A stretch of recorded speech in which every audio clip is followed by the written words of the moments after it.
মেডিকেলে একটা কোয়েশ্চেন আসছিল মেডিকেল অ্যাডমিশনে। সো এই কোয়েশ্চেনটাও আমি আপনাদেরকে করছি, আপনার প্রত্যেকে চ্যাট বক্সে লিখে দিবেন। আচ্ছা, ডাক্তার ডাকো, এটার ইংলিশ কি?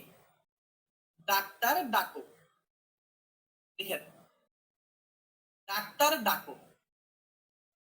এবং একটা বিসিএসও আমি দেখেছিলাম, এই কোয়েশ্চেনটা ছিল কল ডক্টর। আচ্ছা বলেন, call the doctor, call the doctor, doctor ডাকো।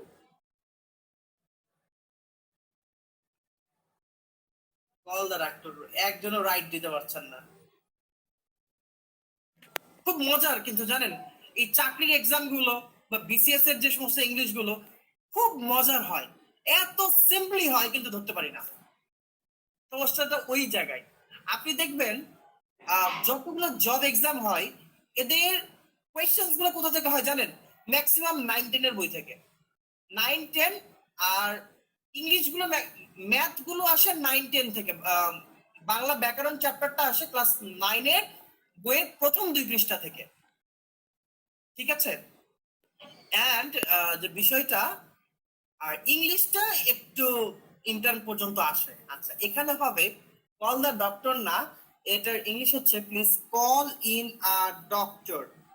Call in a doctor, please call in a doctor. ঠিক আছে, এটা একটা গ্রুপ ভার্ব। তো এখানে বলতে হবে ডাক্তার ডাকো, এটার ইংলিশ হচ্ছে call in a doctor. Call in a doctor, doctor ডাকো, কল ইন আ ডক্টর। ঠিক আছে, এটা যদি একটা বলে রাখেন 1 মার্ক পেয়ে গেলেন, আর 1 মার্ক মানে আপনি অনেক আগে গেলেন। 1 মার্ক।